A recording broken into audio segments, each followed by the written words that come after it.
então, capítulo 8 de Neemias, os versos de 1 a 8.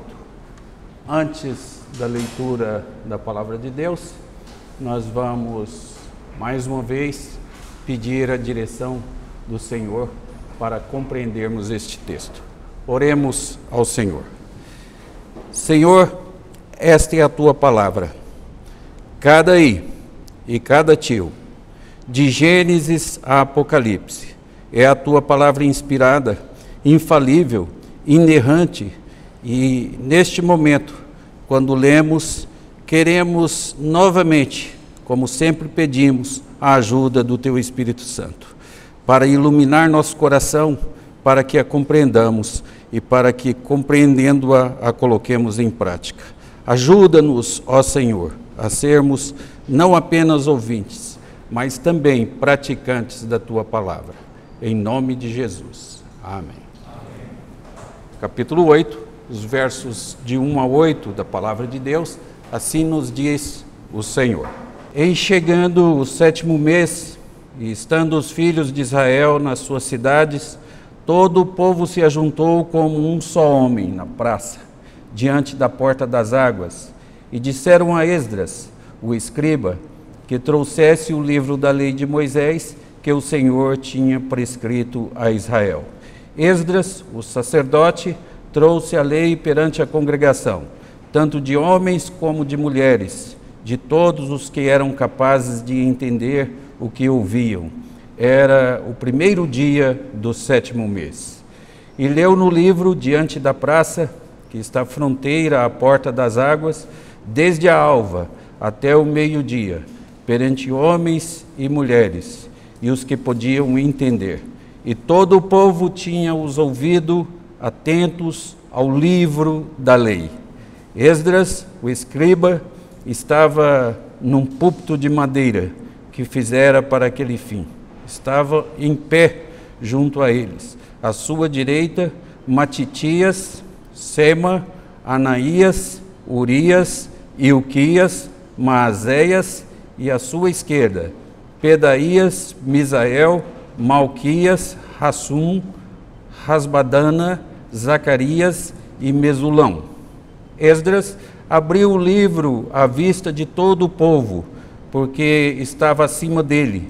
Abrindo ele, todo o povo se pôs em pé. Esdras bendisse ao Senhor, o grande Deus, e todo o povo respondeu: Amém, Amém. E levantando as mãos, inclinaram-se e adoraram o Senhor com o rosto em terra.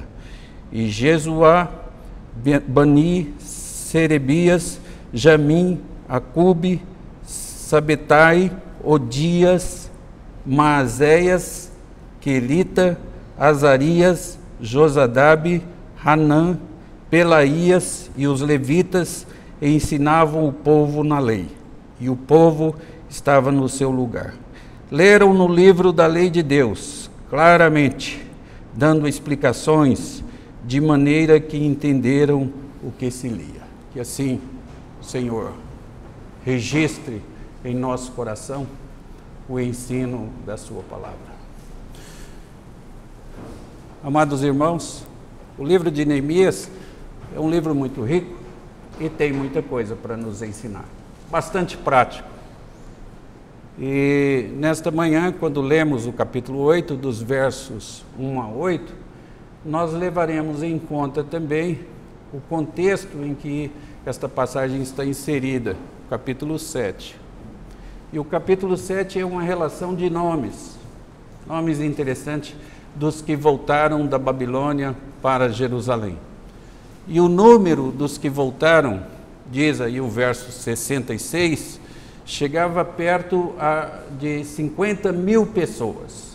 50.000 pessoas. Fala-se em 42, depois mais 7.000 e chega perto de 50.000 pessoas. Esse era o número dos que voltaram.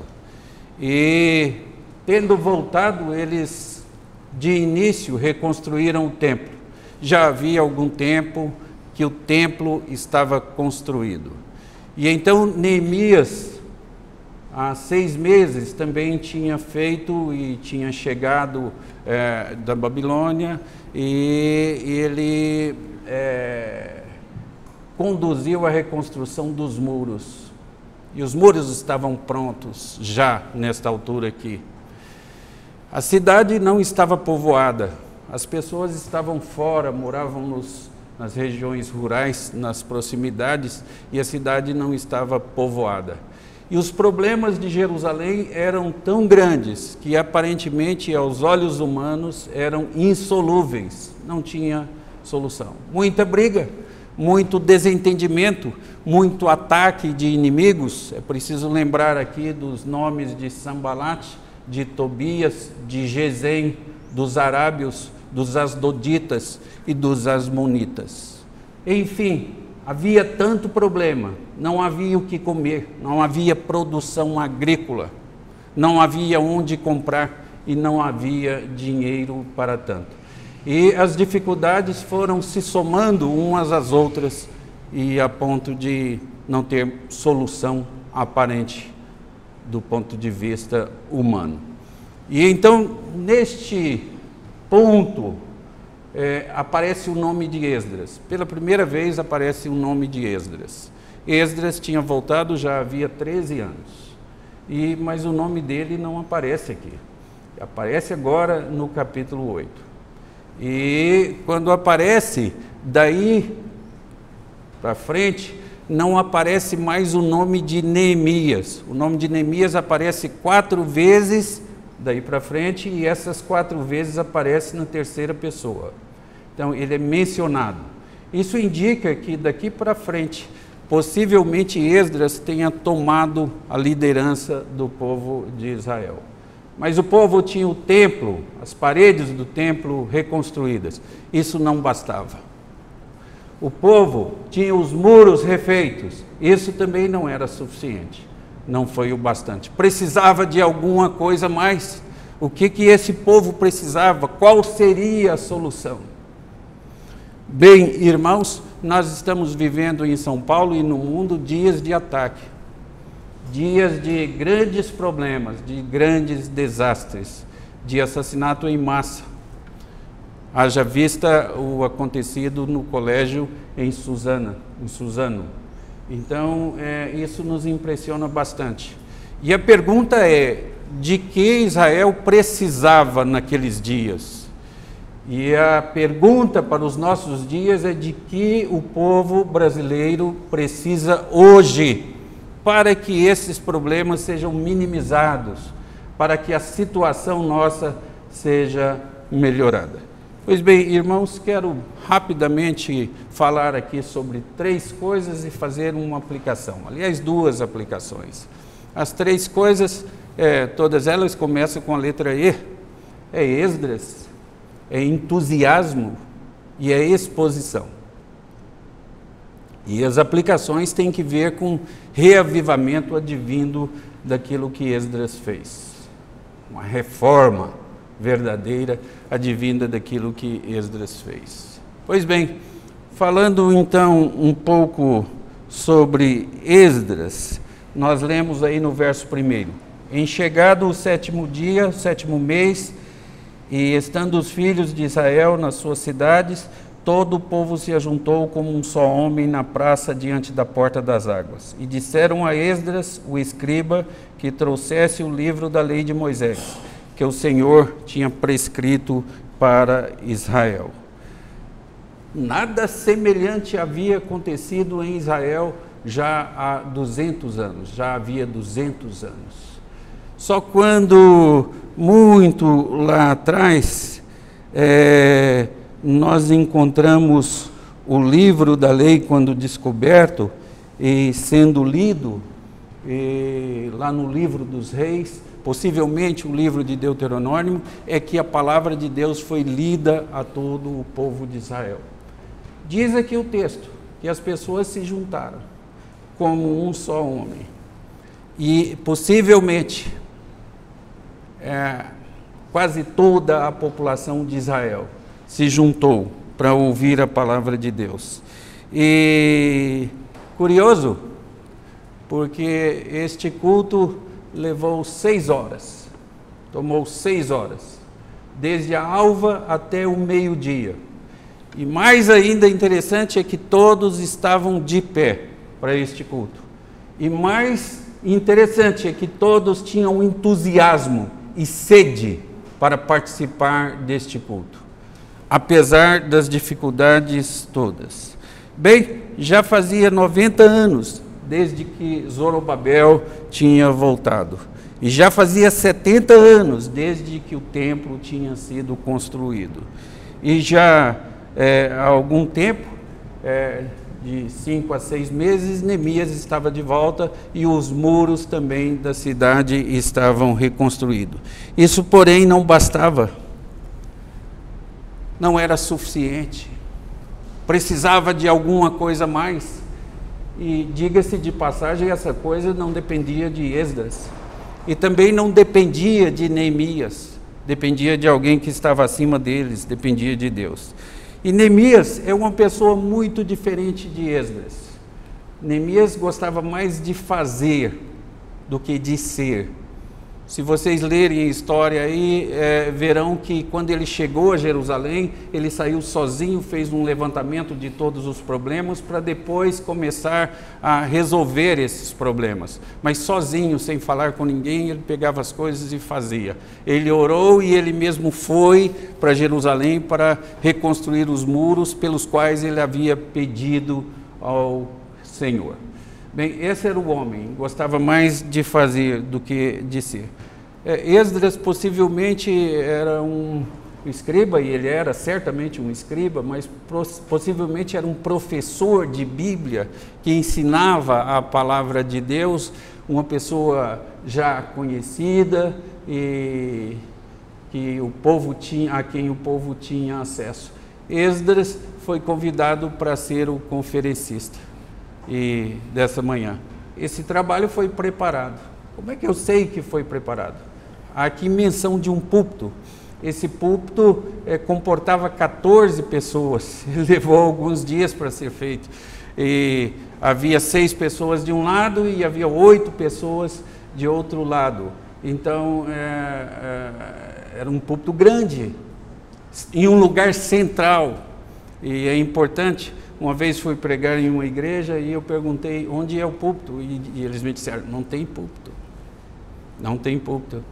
E então nós conversamos depois com os presbíteros e mostramos a ideia de púlpito, por que os púlpitos são colocados em um lugar central, em um lugar mais alto, em que o pregador tivesse uma boa visão de todo o auditório, porque é daqui que sai a palavra de Deus. Não é porque o pregador é importante, é porque a palavra de Deus é importante. É porque é daqui que é anunciada a verdade do Senhor. E então, logo, eles construíram um púlpito naquela igreja, em um lugar central, que facilitava bastante a exposição do texto. Bem, este era Esdras. E curioso que depois que Esdras aparece, Neemias praticamente não aparece mais. Isso mostra uma lição para nós. É que Deus pode usar uma pessoa para um determinado fim, em um determinado tempo, e depois colocar alguém para substituir esta pessoa quando outra parte do trabalho é necessária. Parece-me que aqui é como se Neemias estivesse dizendo assim, olha, eu não sou a pessoa adequada para isso. Eu sou a pessoa adequada para reconstruir os muros, eu sou a pessoa adequada para administrar a cidade, para ser governador da cidade, e eu sou a pessoa adequada para enfrentar Sambalate, Tobias e Gesem, os arábios, os amonitas e os asdoditas. Mas eu não sou a pessoa certa para resolver os problemas espirituais deste povo. E então vamos trazer alguém que seja. Isso ensina muito para nós. Nós precisamos reconhecer quais são os nossos dons. E nós precisamos passar adiante a outra pessoa sem mágoa, sem nenhum problema, a vez para outras pessoas que são mais capazes. E foi isso que Neemias fez com relação a Esdras. Esdras assume a partir daí. Então este é o personagem. Diz o texto aí, disseram a Esdras, escriba, que trouxesse o livro da lei de Moisés que o Senhor tinha prescrito a Israel. Então, essa reunião planejada durou por volta de 6 horas. O povo ouvindo a Bíblia, sendo lida. A Bíblia? Não, a Torá. Os 5 primeiros livros da Bíblia. Porções da Torá, parece-me. E havia entre as pessoas 13 levitas, são mencionadas aqui no capítulo 8, que ficava no meio do povo ensinando aquelas coisas. Há uma discussão sobre isso, tá? Sobre esses termos aí de ensinar o povo. Esse povo não falava mais hebraico, esse povo falava aramaico. Os pergaminhos que só os sacerdotes tinham acesso estavam em hebraico, não era aramaico. Então, a leitura desses textos é meio complicada. Então, alguns acham que os 13 levitas estavam traduzindo aquilo que Esdras lia em hebraico. Mas a nossa versão diz de forma muito clara, no verso de número 8 aí, que de maneira que entendesse o que liam, que cada um ia explicando de maneira que entendesse o que liam. Então é mais do que traduzir, eu sei disso. Era traduzir e explicar o significado. Bem, este era o homem aí. O entusiasmo é visto aí na vida de todos, quando nós consideramos que por 6 horas permaneceram de pé, ouvindo a palavra de Deus e a explicação da palavra de Deus. É muito importante isso, todo o povo queria ouvir a palavra de Deus. Há ocasiões na igreja que nós consideramos de grande valor, mas nós ficamos na igreja 1 hora e as pessoas se incomodam já de ficar na igreja por tanto tempo. Então elas já têm alguma dificuldade com isso. Mas irmãos, aqui eram 6 horas e o povo atento, Mas há também bons momentos na igreja hoje que parece que se uma cabeça de alfinete caísse, a gente ouviria, tão atentas que estão as pessoas. Isso é importante, isso é de valor. Este povo aqui tinha um grande entusiasmo, uma grande disposição para isso. Bem, irmãos, uma outra coisa que teve aqui foi a exposição da Bíblia, né? Leram o livro da lei, diz o verso 8, claramente dando explicações de maneira que entendessem o que se lia. Bem, essas explicações, como eu já disse, e eu acredito, eram mais do que traduções.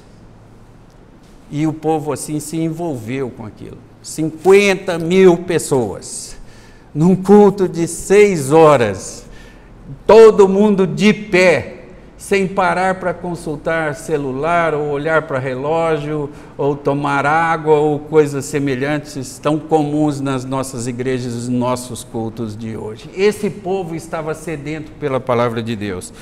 Isso provocou um reavivamento tão grande, uma reforma tão grande, que este povo se uniu a partir de então, repovoou Jerusalém e as coisas começaram a caminhar. Bem, irmãos, isto é o que causou a exposição da lei.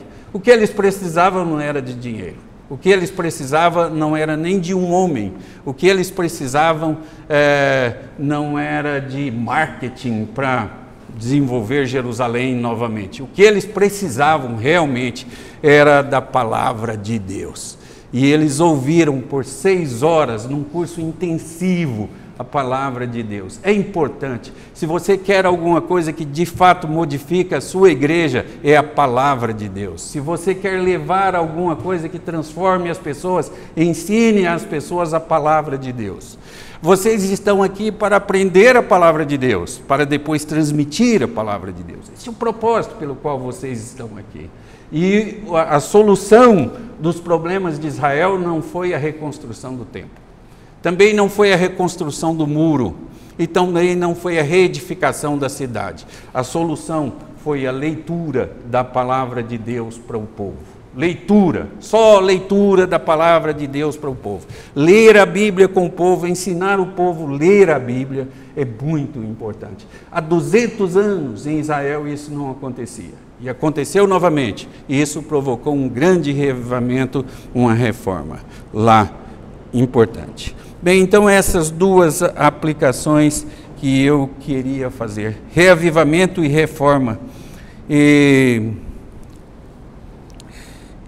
nesse sentido, quero dizer que isso foi muito melhor do que qualquer marketing, a leitura da palavra de Deus. Muito melhor do que qualquer programação animada. E nós nos lembramos de que na história da igreja, a reforma protestante do século XVI se deu em cima da exegese.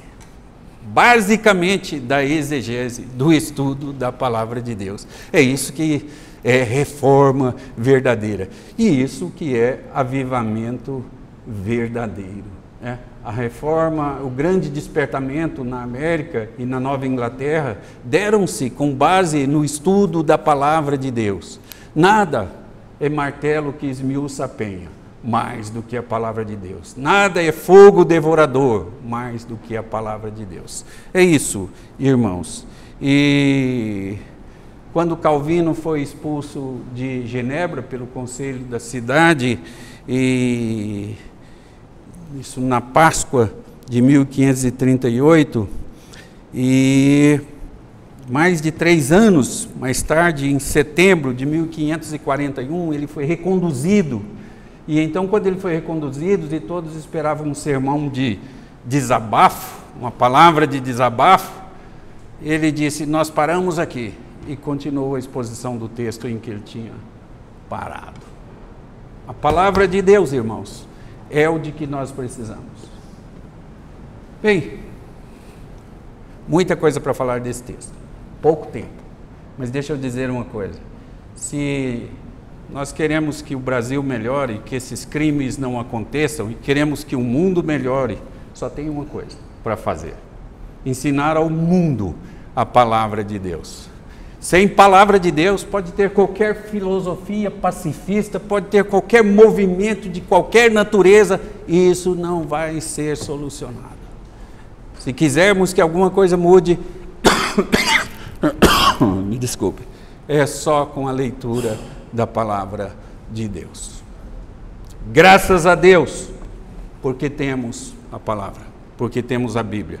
Graças a Deus por este privilégio que vocês têm de separarem 4 ou 5 anos da vida de vocês exclusivamente para estudar a palavra de Deus. E eu espero e oro a Deus para que o ministério de vocês seja um ministério de exposição da palavra de Deus.